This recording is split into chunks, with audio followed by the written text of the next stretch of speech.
de hoy la porción que vamos a estar viendo es Gálatas capítulo 3, desde el verso 26 hasta el 29. Aquí tengo enunciado solo hasta el 27, que es lo que voy a comenzar a leer como una breve introducción, pero hoy vamos a estar estudiando hasta el 29. Dice así el texto: pues todos sois hijos de Dios por la fe en Cristo Jesús, porque todos los que habéis sido bautizados en Cristo, de Cristo estáis revestidos. Obviamente ese texto está en medio de lo que venimos leyendo, ¿no? El texto no está queriendo decir que todos son hijos de Dios. Y es por esa razón que quiero partir de allí. El tema del día de hoy es precisamente ese, hijos de Dios. Llevábamos 2 sermones hablando sobre la relación que tenía el creyente con la ley. Y hemos visto las diferentes manifestaciones de la ley. Y el día de hoy vamos a continuar viendo cómo Dios obra en el creyente, pero ya vamos a ver los beneficios y las bendiciones que recibe el creyente al ser unido a Cristo. Y una de ellas precisamente es volverse hijo de Dios. Y por esa razón el tema del día de hoy. El tema del día de hoy ya no es el creyente y la ley, sino hijos de Dios. La bendición que es ser hijo de Dios. Y el día de hoy me gustaría leer el texto completo para que tuviéramos el panorama completo, y luego les voy a hablar de los temas que vamos a ver al día de hoy. Ahora, si tuviste la publicidad que hice del culto de oración, ahí ya leíste el contenido que vamos a ver el día de hoy. Dice así Gálatas, capítulo 3, desde el verso 26 al 29. Pues todos sois hijos de Dios por la fe en Cristo Jesús. Porque todos los que habéis sido bautizados en Cristo, de Cristo estáis revestidos. Ya no hay judío ni griego, no hay esclavo ni libre, no hay varón ni mujer, porque todos vosotros sois uno en Cristo Jesús. Y si vosotros sois de Cristo, ciertamente el linaje de Abraham sois y herederos según la promesa. Amén y amén. El apóstol Pablo el día de hoy, en esta porción, vamos a ver cómo el apóstol Pablo nos habla de algo importantísimo que sucede en la vida de los creyentes. 4 aspectos mencionará el apóstol Pablo en este pequeño resumen de las grandes bendiciones que recibe el creyente al ser unido a Cristo, acerca de la condición de todo aquel que ha creído en Cristo Jesús. Y esos son: ha sido, primero que todo, adoptado, se convierte en hijo de Dios. Segundo, es unido a Cristo, es la capacidad para agradar a Dios, los beneficios que vienen por estar unido a Cristo.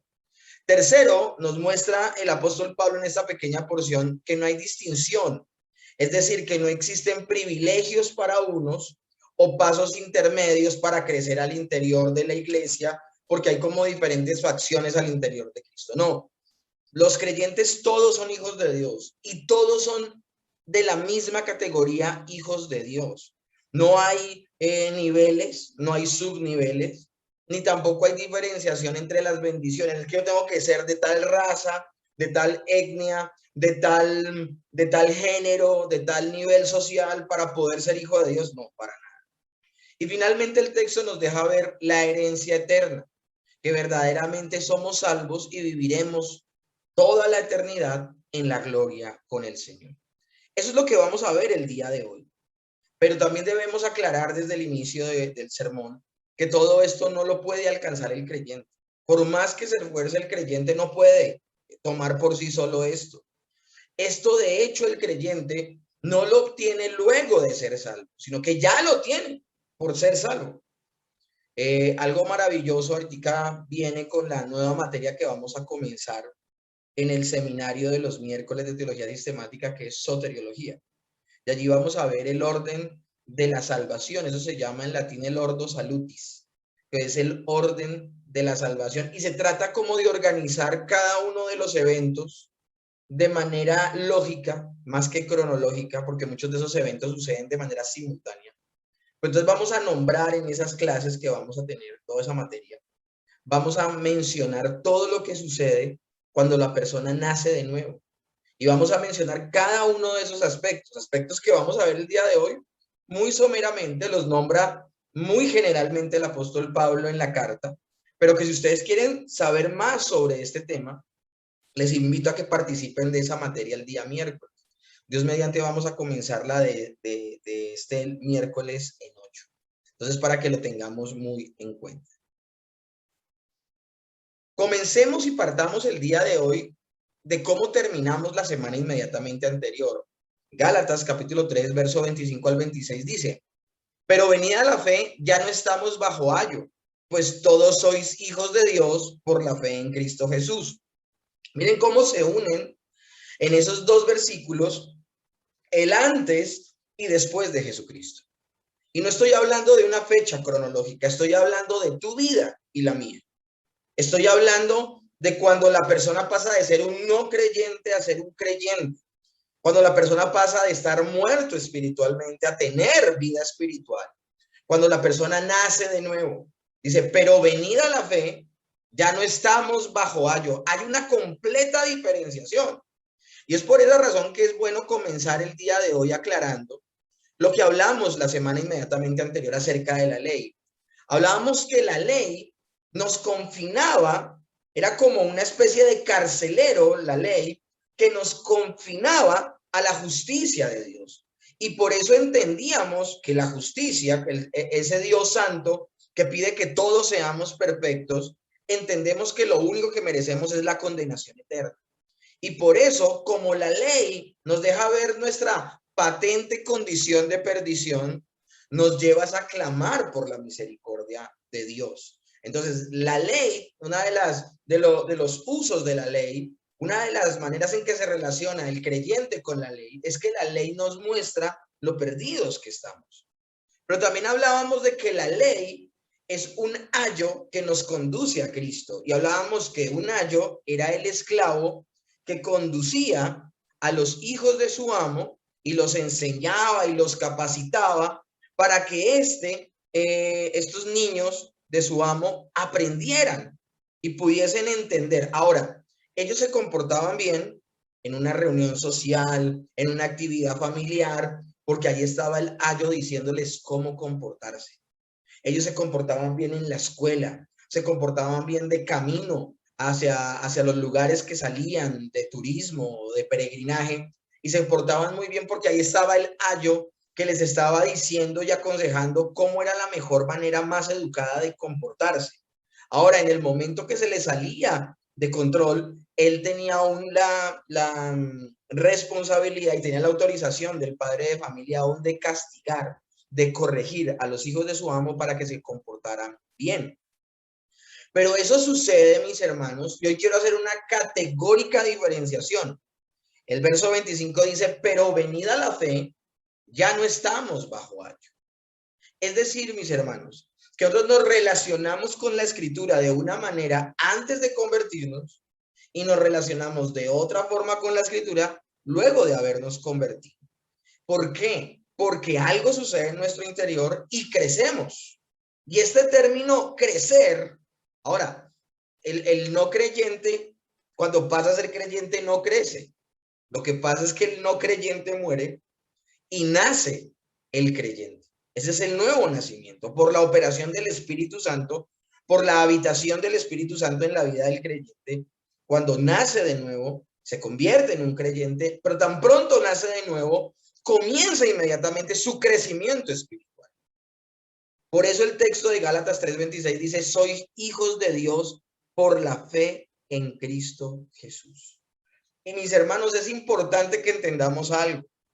Estos chiquiticos que vemos aquí, esta comparación que hacemos, esta metáfora que va a ser tan importante en medio del sermón, ellos eran hijos, pero por ser tan pequeñitos, no tenían, escúchenme bien, todos los privilegios de hijos. Privilegios que van a recibir luego de que dejen de ser niños y sean adultos y se empiecen a comportar bien, ya no porque tienen un ayo al lado que les diga qué hacer y qué no hacer, sino porque tienen la suficiente madurez para ellos mismos portarse bien.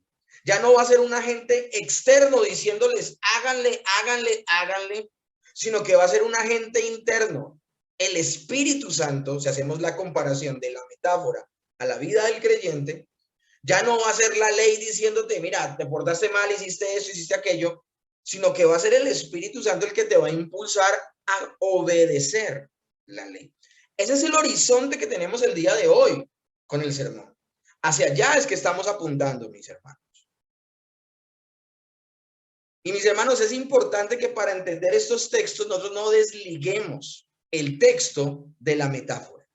Vuelvo y les repito, estos niños desde muy pequeñitos tuvieron este ayo que los corrigiera, que los condujera. Pero en el momento que se vuelven adultos, ya ellos no necesitan un ayo, no necesitan una persona que los conduzca, sino que pasaban ellos, cuando llegaban a la edad adulta, pasaban de la custodia permanente de su ayo a ser libres, producto de adquirir una vida adulta y responsable. Por eso el texto dice, pero venida la fe, ya no estáis bajo ayo. De alguna manera está diciendo, ya no estás bajo la tutela, o ya no estás bajo el predominio de tu ayo, de tu consejero, del que te decía qué hacer y qué no hacer. Y por eso se habla en términos de libertad, pues todos sois hijos de Dios por la fe en Cristo Jesús. Y vuelvo y repito, aunque eran hijos pequeños, solo ahora obtienen los derechos plenos de ellos. Alguien me preguntaba y me decía alguna vez, ¿yo nazco siendo salvo? ¿Yo nazco siendo salvo? Y esa pregunta la escuchamos de primerazo y dice, pues obvio que no. Pero saben que la respuesta no es tan obvia, porque si vamos a ser ortodoxos, mis hermanos, la Biblia dice que tú y yo fuimos escogidos para salvación desde antes de la fundación del mundo. O sea, no ha sucedido nada en la vida de esa persona, pero esa persona ya fue elegida para salvación, ya fue escogida para salvación. Lo que pasa es que llegará, y si a eso le sumamos que Cristo estaba pensando en ti, si eres un verdadero creyente, Cristo no estaba pensando en multitudes que potencialmente podían ser salvas, sino estaba pensando en individuos particulares por los cuales Él estaba dando la vida. Por eso Él puede decir, de los que tú me diste, ninguno perdí. De los que tú me diste, ninguno perdí, le dice el Hijo al Padre. Entonces, imagínense eso tan impresionante. Entonces, por esta clase de razones, mis hermanos, no es tan sencillo responder esa pregunta. Y si a esto le sumamos, mis hermanos, que no solamente fuimos elegidos antes de la fundación del mundo, los creyentes no son solamente, los hijos de Dios no solo fueron escogidos antes de la fundación del mundo, sino que si somos de este siglo, de esta época, del siglo XX y del siglo XXI, eso significa que ya hace 20 siglos, mis hermanos, el Señor vino. Y en el año 33 o 36 después de Cristo, Él dio la vida por esas personas que Dios había elegido para salvación. O sea, todo ya fue hecho. Lo que pasa es que en tiempo real nuestro se nos aplicó la salvación. Esto también lo vamos a ver en soteriología. En tiempo real es cuando Dios, en su sabiduría, en su soberanía, permitió que el Espíritu Santo, la tercera persona de la Trinidad, viniera sobre tu vida, viniera sobre mi vida y habitara de manera soberana en nuestras vidas y naciéramos de nuevo. Y entendiéramos estas verdades y aceptáramos la condición paupérrima en la que nos encontrábamos y corriéramos a Cristo y le abrazáramos, porque sabemos que aún la fe con la que corremos a Cristo nos ha sido otorgada. Todo es por gracia. Nosotros no hemos hecho nada. Entonces, si se dan cuenta, la pregunta que me hacía esta persona no es que sea tan sencilla.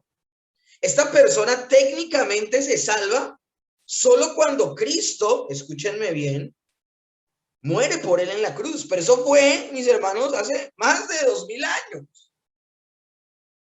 Pero en tiempo real se aplica esa salvación solo cuando esta persona escucha el Evangelio y porque el Espíritu Santo está en su vida, corre a su salvación. Entonces no es una pregunta tan sencilla. Ahora, ¿por qué explico todo esto? Porque en esta metáfora que estamos tratando el día de hoy, estos niños pequeñitos necesitaban de un ayo que les dijera no hagan, sí hagan. Necesitaban de alguien que evidenciara lo terribles que eran y que se merecían el castigo. Pero una vez han crecido, Una vez que han crecido, esos niños ya no solamente controlan esfínteres, sino que también tienen, escúchenme bien, la madurez de poderse comportar bien ya por su propia voluntad. Esta metáfora es maravillosa, es espectacular, porque es lo que sucede en el creyente, mis hermanos. Nosotros, hasta que no se nos aplique la salvación, no podemos considerarnos hijos de Dios, porque nosotros somos aceptos en el amado es por aplicarse la obra de Cristo en nuestras vidas, a pesar de que haya sido hecha hace 2000 años, y a pesar de que hayamos sido llamados y escogidos por el Señor desde antes de la fundación del mundo. Es solo hasta la aplicación, hasta que viene el Espíritu Santo, que tenemos los derechos de hijo plenos. ¿Y cuándo sucede esto? Cuando nacemos de nuevo. Cuando nacemos de nuevo, de una empezamos a crecer. Y es allí, ese es el punto coyuntural del texto el día de hoy. Pero venida la fe, ya el Espíritu Santo está en nosotros, nos da la capacidad de creer, corremos a Cristo y ya no estamos bajo un ayo, sino que ahora estamos unidos a Cristo y estamos bajo la influencia del Espíritu Santo. Ahí todos somos hijos de Dios por la fe en Cristo Jesús. Mis hermanos, es que el privilegio de ser hijos es que pasamos de esclavitud a libertad. Y lo tremendo del asunto, mis hermanos, es que de eso es lo que habla el apóstol Pablo en esta porción de las Escrituras. Son solo 3, 4 versículos, pero son impresionantes, mis hermanos, lo que tenemos enfrente el día de hoy. Pero tengo que leerles este texto, mis hermanos, porque hay muchas teorías en torno a quiénes son y quiénes son hijos y quiénes no son hijos de Dios. Hay personas que dicen, no, es que todos los seres humanos somos hijos de Dios. El universalismo, no, todos somos hijos de Dios, todos nos vamos a salvar, Dios es muy bueno, no condenará a nadie. Bueno, eso es falso. Por otro lado, hay personas que dicen, no, si solo haces una oración, ya eres hijo de Dios. Bienvenido a la familia de Dios y repite la oración de fe. Hombre, eso es cierto. De hecho, se le ha dicho a las personas que si ellos escogen a Dios, ellos son los que están decidiendo ser parte de la familia de Dios. Se han dicho tantas cosas acerca de esto.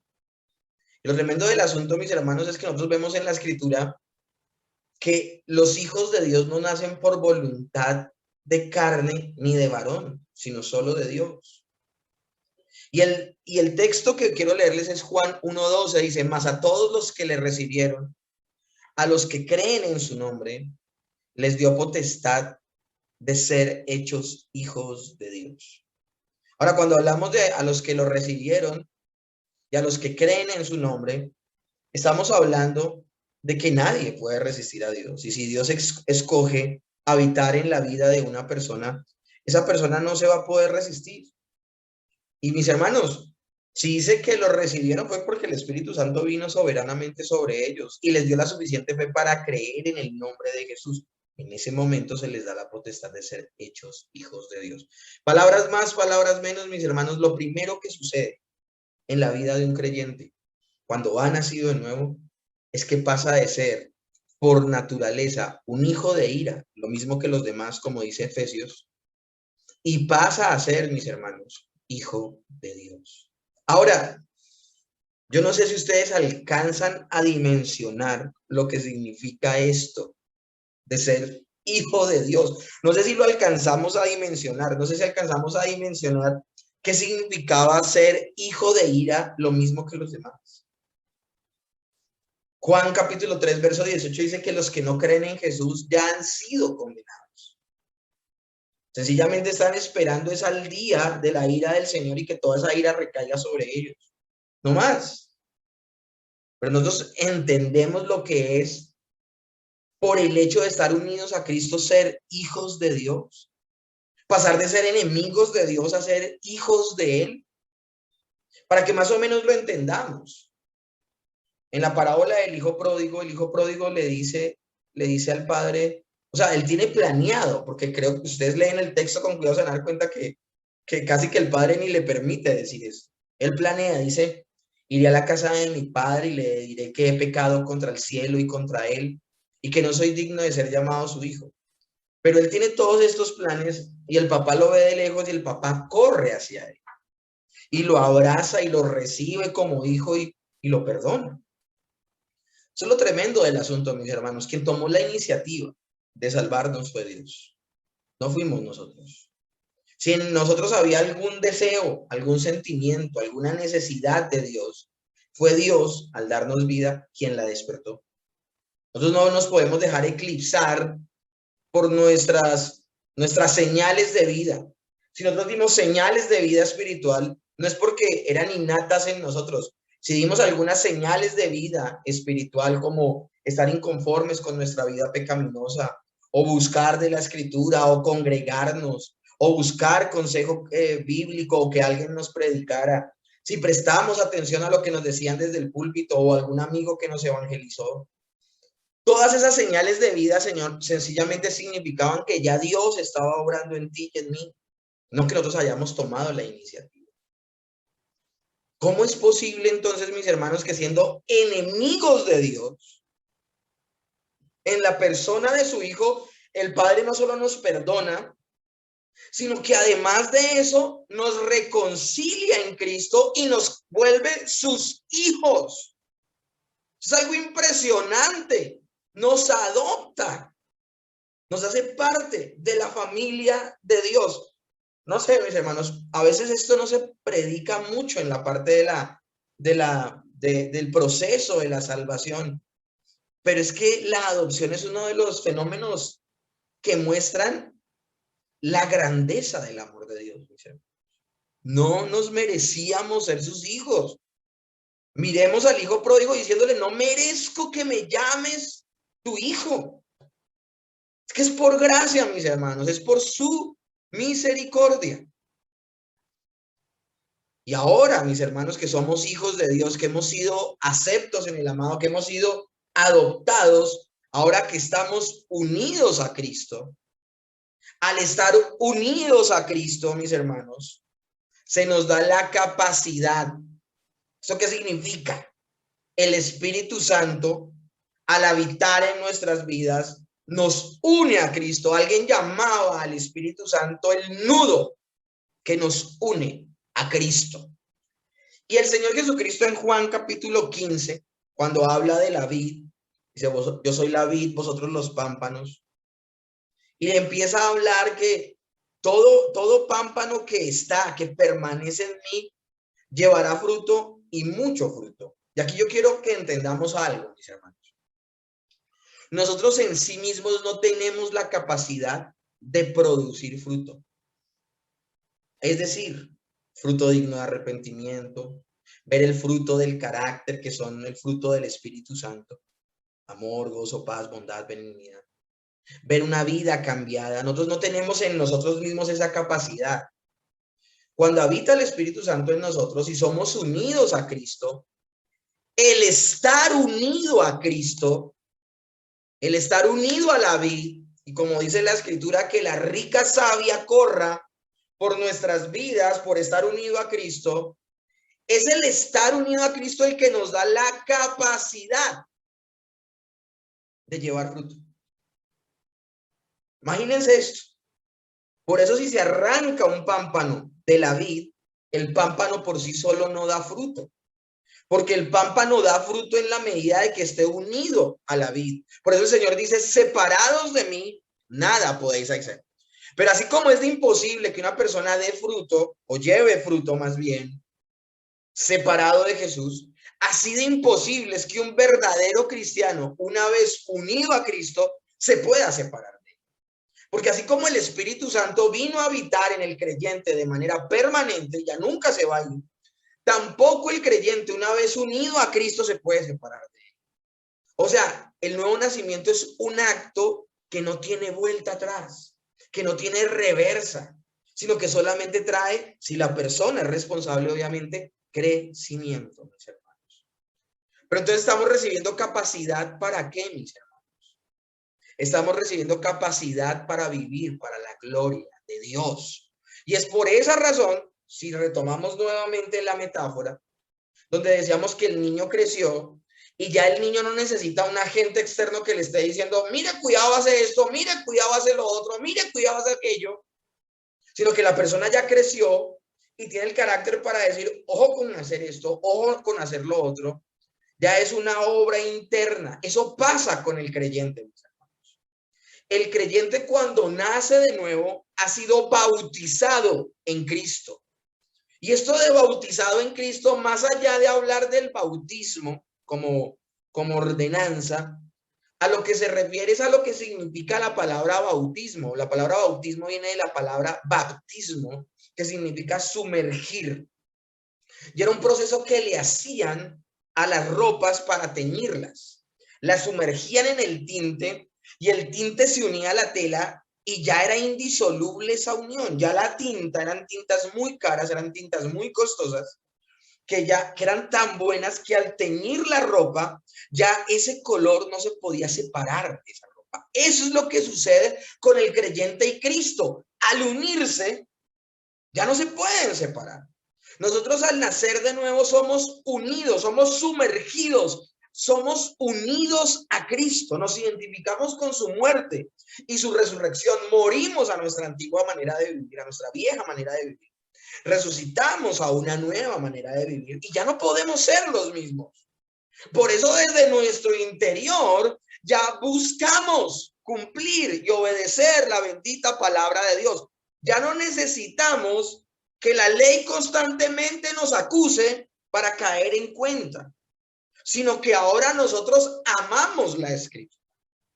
Y es desde el Espíritu Santo que está dentro de nosotros que anhelamos cada vez ser más como Cristo. Si ven, si unimos las clases y los sermones de las semanas anteriores con el sermón del día de hoy, si ven cómo va creciendo la idea y cómo vemos que esa relación con la ley ya es una relación no con la letra, sino una relación de comunión con Cristo. Por eso el día de hoy el sermón no se llama el creyente y la ley, sino el sermón se llama hijos de Dios, porque aquí estamos hablando de una comunión íntima con el Señor, que da como resultado que anhelemos vivir para su gloria.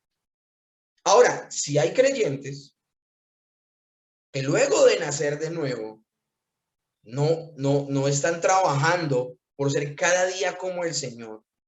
Si hay personas que han nacido de nuevo y no están trabajando todo el tiempo por pisar las pisadas que el Señor dejó y ser más como Él y menos como ellos, una de dos: o eres una persona negligente, una persona que ha descuidado los medios de gracia, la oración, la congregación, la lectura de la palabra, dejaste de mortificar el pecado en tu vida, sigues tropezando con la misma piedra y es un acto de negligencia y tienes que tomar cartas en el asunto y tienes que empezar a trabajar en tu santificación, porque no solo hemos sido llamados a nacer de nuevo, sino ahora de ahí en adelante a crecer y a crecer en Cristo, que cada vez seamos menos como nosotros y más como Él. O segundo, y esto es gravísimo, o sencillamente tu conversión no es real. Y sencillamente, al saber teóricamente una serie de situaciones que suceden en el nuevo nacimiento, pues las conoces y las anhelas en tu vida. Pero si tú volteas y te convertiste hace 5, 10, 15 años, y volteas a ver y hoy eres exactamente la misma persona que eras hace 15 años, 10 años, 5 años, 2 años, un año, si es la misma persona de hace 6 meses donde dices que aparentemente conociste de Dios, donde aparentemente naciste de nuevo, no pasó nada. Cuando una persona realmente nace de nuevo, su vida cambia completamente, su manera de pensar, su manera de actuar. Y sí, es un proceso que es paulatino y va creciendo de gloria en gloria, de victoria en victoria, hasta llegar a su misma imagen, dice la Escritura. Pero tiene un crecimiento, no un estancamiento. O nunca sucedió nada. Por eso les digo, una de dos: o has sido muy negligente en tu vida y tienes que tomar cartas en el asunto y arrepentirte de eso y volverte a Dios y empezar a trabajar en tu santificación, o definitivamente, sencillamente, no has nacido nuevo. Y esto podría ser desafortunado, muy triste y hasta peligroso, porque estamos hablando de condenarse eternamente. Hermoso, mis hermanos, del día de hoy es esto. que cuando somos unidos a Cristo, mis hermanos, somos capacitados y se nos da el derecho de ser hijos de Dios. Me gustaría ver esto desde otro texto. Romanos capítulo 8, verso 14 al 17 dice así: porque todos los que son guiados por el Espíritu de Dios, estos son hijos de Dios. Miren, ya con solo ese inicio, mis hermanos, debemos entender, o sea, ¿cuál es la señal de que somos hijos de Dios? Que somos guiados por el Espíritu Santo. Ahora, hay que hacer la claridad. ¿Qué significa eso de ser guiados? Mis hermanos, una persona que ha nacido de nuevo es guiada por la palabra, no por sus sentires. Es que sentí del Espíritu hacer esto, es que sentí del Espíritu hacer aquello. No, eso es misticismo. Y eso no es fiable, no es una brújula confiable. Cuando hablamos de ser guiados por el Espíritu, y esa es la señal de que somos hijos de Dios, es que somos guiados por su palabra. Y su palabra nos lleva a discernir entre lo bueno y lo malo. A partir de las escrituras nos queda claro saber qué es bueno y qué es malo. Así la sociedad en la que vivamos y la época en la que vivamos sea muy ambigua y mucho de tonos grises y como que sí, pero no, y todo es lícito y todo, cada quien maneja su verdad. Por nosotros estar anclados en la palabra y en la escritura, mis hermanos, para nosotros será claro qué es bueno y qué es malo delante de Dios, qué le agrada al Señor y qué no le agrada. Y así de esa manera enfilaremos nuestro corazón, tu corazón y el mío, a la obediencia al Señor y vivir para su gloria. Empezaremos a caminar por el camino de la santificación, transitaremos por la santidad. Pero también el texto dice, pues no habéis recibido el espíritu de esclavitud para que otra vez estés en temor, sino que habéis recibido el espíritu de adopción por el cual clamamos, Abba Padre. Mis hermanos, esto está hablando de una comunión maravillosa entre el creyente y Dios. Ahora nosotros podemos llamar a Dios Abba Padre, Papito Dios, ese término tan familiar, tan de un niño que depende de su padre. Podemos llamarlo así, mis hermanos, no por nuestros propios méritos. Lo podemos llamar así, no por nuestras justicias, no por nuestras muchas justicias, sino por su infinita misericordia. De hecho, hemos sido aceptos en el amado por los méritos de la preciosa sangre, pasión y muerte de nuestro Señor Jesucristo, por la obra perfecta de obediencia del Señor, por su sacrificio perfecto, por su vida impecable, por nuestro amado Salvador y mediador, es que nosotros podemos ser aceptos en Dios. Esto es impresionante, mis hermanos. ¿Y a dónde apunta esto? A que tengamos comunión con Dios, a que hablemos con Él, a que transitemos una vida que sea solo para agradarle a Él, para que tengamos comunión con Dios. Y el texto sigue diciendo, el Espíritu mismo da testimonio a nuestro espíritu de que somos hijos de Dios. Y si hijos, también herederos. Herederos de Dios y coherederos con Cristo, si es que padecemos juntamente con Él, para que juntamente con Él seamos glorificados. Mis hermanos, la palabra coheredero significa que es por nuestra unión a Cristo que heredamos las bendiciones y las promesas. Ahora, hay que aclarar que esas bendiciones y esas promesas son espirituales, mis hermanos.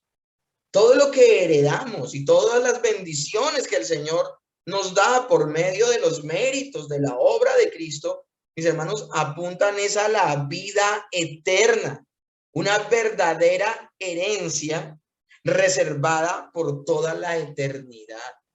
Aquí no estamos hablando que el Señor Jesús murió en la cruz para que nos ganemos el baloto, o para que tú te sientas realizado a nivel personal, o para que tengas la mejor esposa y tengas...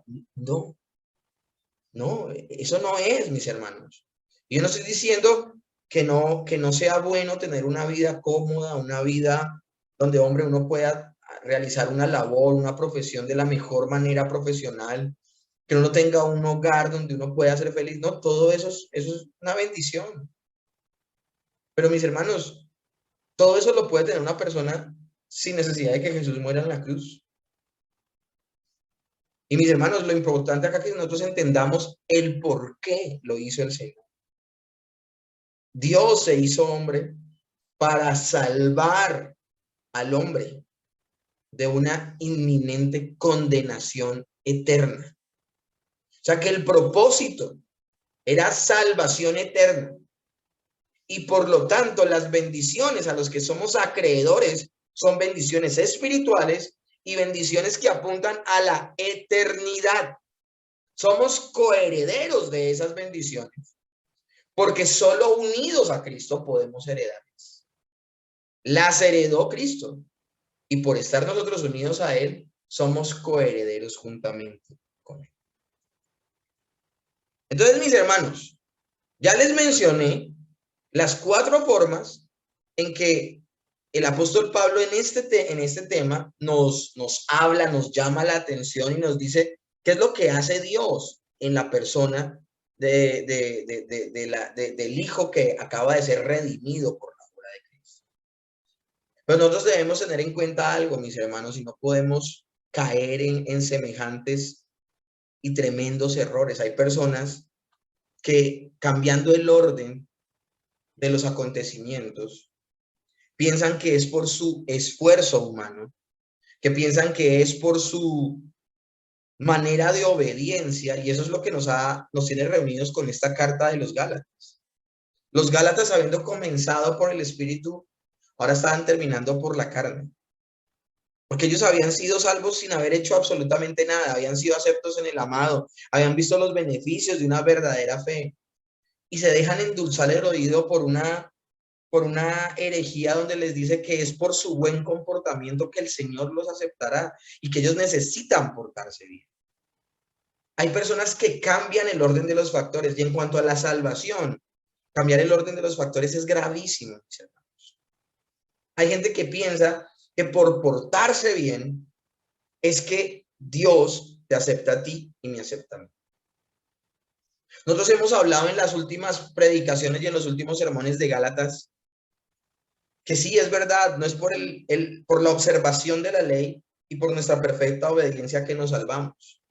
Pero también hemos dicho que una vez salvos, debemos observar la palabra de Dios para nuestro crecimiento espiritual y una vida en santidad. O sea, que el creyente no olvida la ley de Dios. Pero qué difícil es para algunas personas tener este bendito equilibrio de entender nuestra incapacidad humana antes de nacer de nuevo, y luego de haber nacido de nuevo, la capacidad que tenemos para vivir para la gloria de Dios. Y digo que hay personas a las cuales les cuesta terriblemente, porque hay personas que caen en el legalismo, luego de haber abrazado supuestamente la sana fe. ¿Y qué es el legalismo? El legalismo es nuevamente depositar tu confianza en tu observancia rigurosa de la ley para que Dios te acepte. Una persona que vuelve a confiar en la rigurosa manera de guardar la ley y aún se vuelve tan riguroso que aún cuestiona a otros porque no son tan perfectos como lo es él, esa persona está cayendo en legalismo. Y hay que tener mucho cuidado. Hay que tener mucho cuidado. Yo se los he repetido desde que comenzamos el estudio de esta bendita carta. Una persona que realmente es bíblica no transitará en ninguno de los dos excesos en los que pueden caer las personas cuando se toca el tema de la justificación por fe o la salvación por gracia. Y es el extremo del legalismo donde se le exige a las personas una obediencia perfecta para conservar su salvación. O por otro lado, los antinomianistas, que sencillamente son unos descuidados de la escritura y ya no hay que guardar la palabra de Dios porque ya somos salvos, siempre salvos, entonces ya no tengo que mortificar el pecado, yo ya me vuelvo un despreocupado porque ya Cristo murió por mí. Nosotros no hemos sido llamados ni a ser antinominianos, ni antinoministas, ni tampoco legalistas. Creo que se dice antinomianistas. Sino que hemos sido llamados a ser bíblicos, a ser escriturales y a vivir la vida en el Espíritu. Ya haciendo esta salvedad, quiero leer varios textos que muchos han dicho que la gente abusa de esos textos. Los vamos a leer en su contexto. Dice Colosenses 2, 16 al 17. A los hijos de Dios. No se lo está diciendo a un incrédulo. No se lo está diciendo a una persona que no ha nacido de nuevo. Se lo está diciendo a un creyente. Se lo está diciendo Pablo a los colosenses. Así que nadie los juzgue a ustedes por lo que comen o beben, o con respecto a días de fiestas religiosas, de luna nueva o de reposo. Todo esto es una sombra de las cosas que están por venir. La realidad se halla en Cristo. Y el apóstol Pablo tiene que hablar de esto porque los judaizantes estaban yendo a muchas iglesias a decirles, miren, listo, usted es salvo, pero para que verdaderamente se solidifique y se ratifique su salvación, usted no puede comer nada de estos animales inmundos. Y le estaban diciendo esto a personas cristianas griegas, a gentiles que nunca habían tenido una dieta como la de los judíos. Le estaban diciendo, no, si quieres de verdad ratificar tu salvación, tienes que cambiar tu dieta. Tienes que circuncidarte. Tienes que guardar el día de reposo como lo guarda todo judío. Y empezaron a decirle un poco de cosas. Acuérdense, nosotros hablamos ya aquí del concilio de Jerusalén. Y hablamos que en el concilio se dijo estrictamente lo que se le debía decir a estas personas que guardaran. Y palabras más, palabras menos, lo único que se le exigió a los gentiles eran que guardaran la ley moral, los 10 mandamientos. Punto, se acabó. Ellos no podían caer en idolatría, no podían caer en inmoralidad. Tenían que respetar la vida. Pero no les dijeron que tenían que puntualmente cumplir con una serie de reglas que ni siquiera los mismos judíos habían podido cumplir, porque ese no es el camino para ser salvos. Pero el verso 20 todavía es más impresionante, mis hermanos, de Colosenses capítulo 2. Pues si habéis muerto con Cristo en cuanto a los rudimentos del mundo, ¿por qué, como si vivieseis en el mundo, os sometéis a preceptos? Tales como no manejes, ni gustes, ni aun toques, en conformidad a mandamientos y doctrina de hombres, cosas que todas se destruyen con el uso. Tales cosas tienen a la verdad cierta reputación de sabiduría en culto voluntario, en humildad y en duro trato del cuerpo, pero no tienen valor alguno contra los apetitos de la carne. Palabras más, palabras menos. Hace poco hablaba con una hermana de la iglesia, me preguntaba acerca del ayuno y me decía si el ayuno podía abonarle o restarle a su vida espiritual. Y yo lo que le dije a ella fue lo que escribió el apóstol Pablo en Colosenses 2, del 20 al 23. Miren lo que dice aquí, tales cosas, hablando por ejemplo del ayuno, tales cosas tienen la verdad cierta reputación de sabiduría en culto voluntario. ¿Quién ha sido obligado a ayunar? Es algo que tú decías solito o solita. Pero miren lo que dice el apóstol Pablo. Dice, tales cosas tienen a la verdad cierta reputación de sabiduría en culto voluntario, en humildad y en duro trato contra el cuerpo. ¿A quién no le costó ayunar? Era un duro trato contra el cuerpo. Y uno se mostraba como una persona humilde. Era un culto voluntario y me mostraba hasta muy sabio cuando apartaba ese tiempo. Pero hacer eso, mis hermanos, aportaba a mi fortaleza espiritual para no pecar. Algunos decían que sí. Algunos decían, sí, ayuna, porque eso te hace fuerte espiritualmente.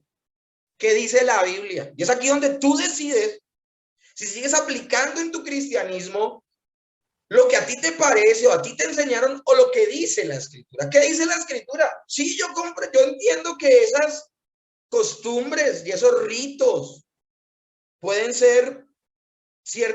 tener cierta reputación. ¿Quién dijo, estoy ayunando y todo el mundo, wow, qué espiritual? No, estoy guardándome en un tiempo de oración y de ayuno y la gente respetaba y honorable, Señor. Te veías muy humilde cuando lo decías, pero tú sabes en el fondo de tu corazón lo duro que era ayunar. Yo alguna vez ayuné hasta 3 días seguidos, eso era durísimo. A mí para ungirme, en aquella época, hace 23 años atrás, para ungirme, de líder de célula, tenía que ayunar 3 días, llegar re pálido y casi muerto a que me ungieran, abrir la primera célula. Entonces era un duro trato del cuerpo. Pero miren lo que dice el apóstol Pablo en el verso 23, la parte B. Pero no tienen valor alguno contra los apetitos de la carne. Conocí personas que después de romper un ayuno se fueron a fornicar con su... ¿Acaso pensamos nosotros, mis hermanos, que es por algo que nosotros hacemos que somos más espirituales? Es el poder del Espíritu Santo en nuestras vidas los que nos llevan a vivir una vida para la gloria de Dios. Es Dios en nosotros, no nosotros solitos. Y aquí ponía una imagen acerca del ascetismo religioso, porque estas ideas de que yo teniendo ciertos comportamientos espirituales me guardan y me hacen más fuerte espiritualmente. Yo puedo hacer algo para que Dios me haga más fuerte. Eso pensaban los monjes cuando practicaban el ascetismo religioso. Ellos no solo ayunaban, ellos hacían pactos de silencio. Ellos latigaban su cuerpo. Ellos se entregaron a un voto de celibato y no se casaron. Ellos se iban a vivir en monasterios lejanos para no contaminarse de la mundanalidad de la sociedad. Y allá pecaban. Porque mis hermanos, no son esa clase de situaciones las que nos guardan del pecado. No es que tú te obligues, ni es que alguien te obligue. Aquí en la iglesia asistía a alguien que por un buen tiempo me insistió en que desde el púlpito predicara que ver televisión estaba mal y yo no lo iba a hacer. Esa persona finalmente abandonó la iglesia porque pues, no se sintió cómoda. Ahora, yo no dudo que esa persona sea cristiana, es creyente. Pero mis hermanos, ustedes nunca me van a ver a mí desde el púlpito diciéndote algo que la Biblia no dice. Tú tienes la suficiente madurez espiritual, si has nacido de nuevo, para tener ese bendito control remoto en la mano y decidir qué vas a ver y qué le agrada a Dios y qué no le agrada a Dios. Pero yo a ti no te voy a decir qué programas ver. Yo a ti no te voy a decir por quién votar. Yo a ti no te voy a decir con quién te casas. Yo a ti no te voy a decir qué puesto aceptar. Porque el día entonces que yo no esté, tú te vuelves loco o te vuelves loca.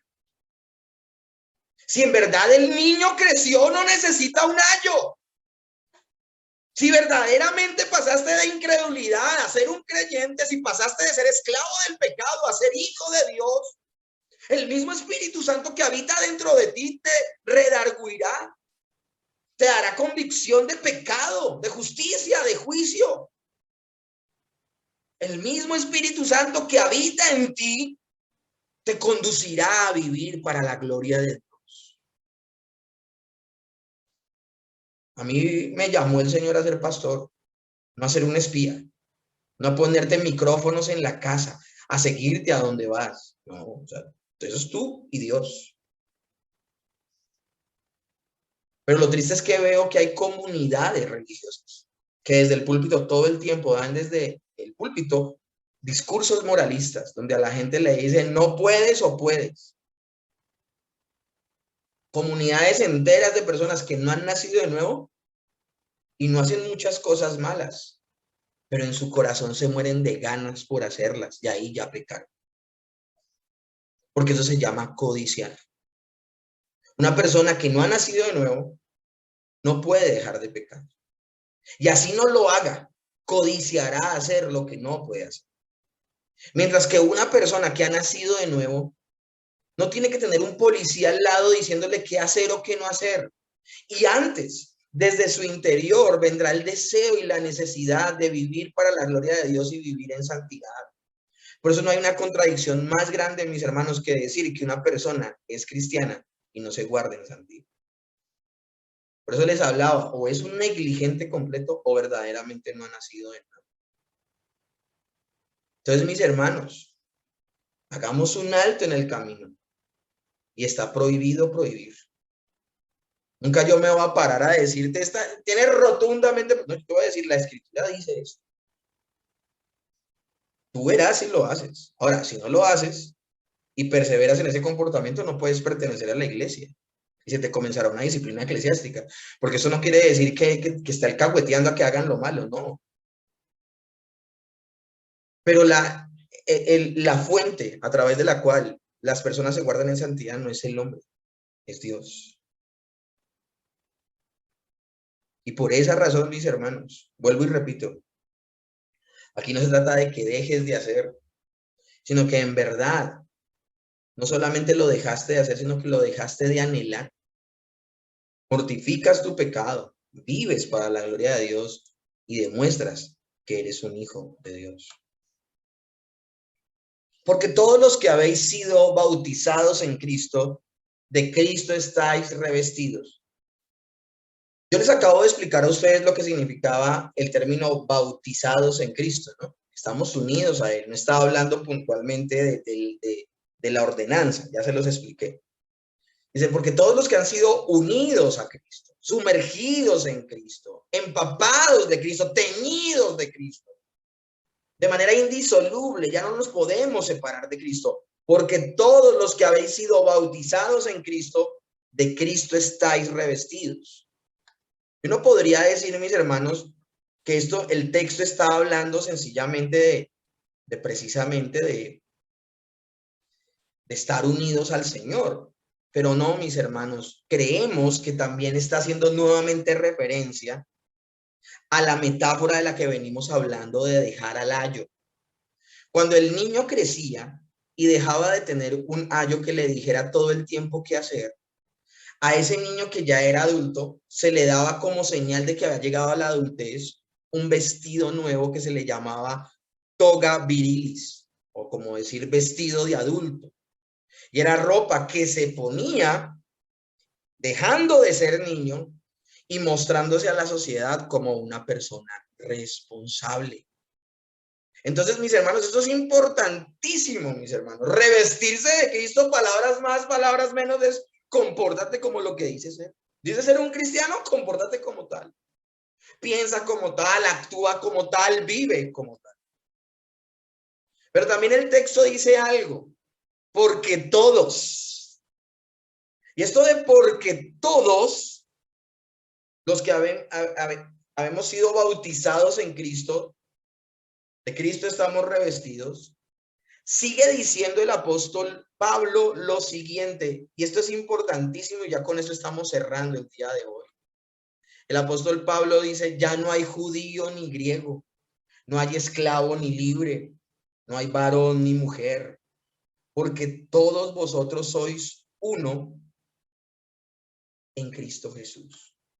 ¿Ya qué se está refiriendo el texto, mis hermanos, cuando leemos esto? Se está refiriendo en que en Cristo Jesús no hay diferencia ni hay acepción de personas. Lo tremendo del texto es que habla de que no hay diferencia racial, no hay diferencia social, no hay diferencia económica, no hay diferencia de género. Cuando dice no hay diferencia racial, judíos y griegos. No hay diferencia social, esclavos o libres. No hay diferencia económica, pobres ni ricos. Y dice, no hay diferencia de género, hombre o mujer, varón y hembra. No lo hay. Porque todos vosotros sois uno en Cristo. Para Dios no hay diferencia. Ni en torno a la salvación, de que es que tienes que ser más judío para poder ser salvo, tienes que judaizarte para ser salvo. No, para nada, mis hermanos. Pero tampoco para Dios hay diferencia entre unos y otros, tampoco en torno a la comunión al interior de la iglesia. Al interior de la iglesia tampoco hay personas de primer rango y de segundo rango. Al interior de la iglesia no hay personas más importantes que otras. Hay personas con diferentes cargos. Pero eso no quiere decir que haya personas más importantes que otras. Hay hombres que se autodenominan siervos de Dios y nadie los puede tocar, no pueden hablar con nadie, casi le evitan. No tienen contacto con las personas, no permiten que los vean a los ojos porque ya es un acto de soberbia. ¿Qué es eso, mano? El pastor es otro miembro más de la iglesia, es un hermano más de la iglesia, sino que tiene un cargo de autoridad al interior de la iglesia, pero eso no quiere decir que sea más importante. Yo vengo de un lugar donde le llamaban al pastor cabeza de ministerio. ¿Qué es eso? Cuando la única cabeza de la iglesia es Cristo, mis hermanos. Entonces, este texto lo que nos está dejando ver es que para Dios no hay diferencia. ¿Qué estaban haciendo los judaizantes con los gálatas? Estaban diciéndoles, tienen que ser más judíos para demostrar que verdaderamente son salvos. Esto está pasando al día de hoy. Vemos a Pedro Jaramillo buscando sus antecedentes de israelitas. Vemos a un poco de gente tratando de aprender hebreo, predicando, usando unas frases y unas situaciones, usando kippah, porque entre más israelita sea, más demuestra que en verdad es salvo. ¿Qué es eso, mano? ¿Qué es ese comportamiento? Eso no es lo que vemos acá.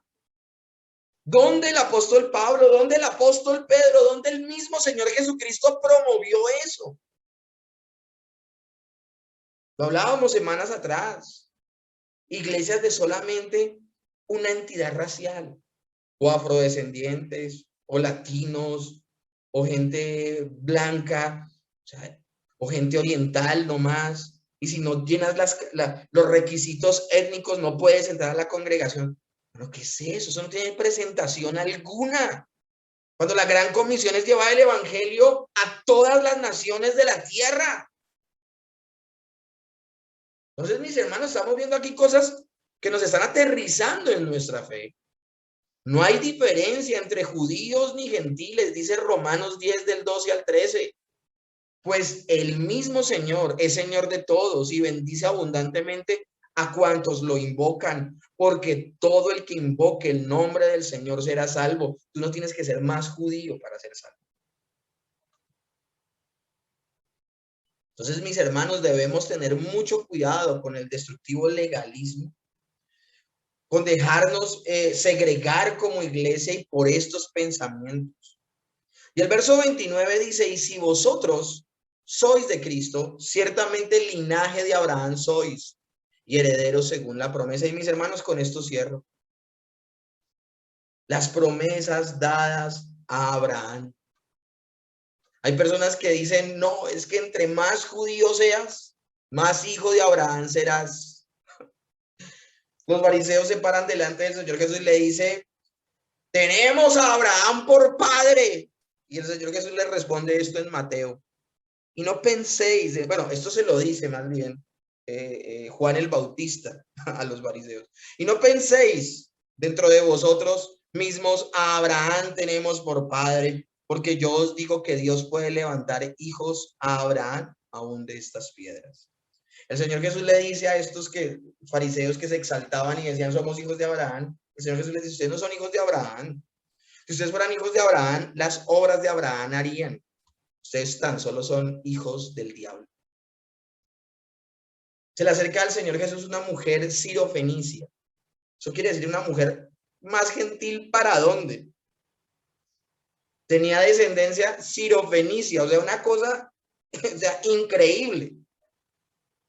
Y esta mujer es la que le pide al Señor Jesús que le libere a su hija que es gravemente atormentada por un demonio y el Señor se le queda callado. Los discípulos se le burlan, le dice que la eche, el Señor Jesús se acerca y le dice, no es bueno darle el pan de los hijos a los perrillos. Y ella aún dice, sí, yo sé que soy un perrillo, así llamaban a los gentiles en esa época. Pero si tan solo un granito, solamente una migaja de lo que desperdician los que supuestamente son hijos, esos israelitas que ni creen en ti, si aunque sea una migaja de esa cae de la mesa, yo como un perrillo comería de esas migajas con gusto. Y Jesús se queda mirando y dice, yo no he visto tanta fe en Israel. Esa mujer era hija de Abraham y era sirofenicia, no usaba kippah, no guardaba la ley, pero se fue de ese lugar siendo salva. Mis hermanos, los gálatas eran regentiles. Había iglesias que habían judíos en esas iglesias, pero en la iglesia de Galacia no había ni un judío. Todos eran gentiles y aún así eran cristianos. ¿Cómo se iban a poder dejar convencer por los judaizantes? Alguien me preguntaba alguna vez qué significa eso de que el Señor puede levantar hijos de Abraham de piedras. ¿Cómo es el corazón del ser humano? El corazón del ser humano es una piedra. Pero si al Señor le place convertir ese corazón de piedra en un corazón de carne, lo puede hacer. Y puede ser de la Conchinchina, puede ser de Capernaum, puede ser de la Patagonia, puede ser de Tasmania. De allá puede levantar el Señor un hijo de Dios. El Señor había determinado abrir la puerta del evangelio a los gentiles, había decidido que de los gentiles iba a levantar hijos de Dios. Los gálatas eran re gentiles, eran re extranjeros, pero también eran recreyentes, eran re hijos de Dios, eran verdaderamente hijos de Abraham, porque no depende del que quiera, ni del que corre, no depende del que más quiera parecerse a un judío, depende de Dios que tiene misericordia y obtuvieron su salvación no por obras, sino por gracia. Por medio de la fe fueron justificados en las obras perfectas de Cristo y no en guardar ellos la ley. Ahora que son salvos, ellos, por la obra del Espíritu Santo en sus vidas y por estar unidos a Cristo, ahora ellos promueven en sus vidas la santificación y el vivir para la gloria de Dios.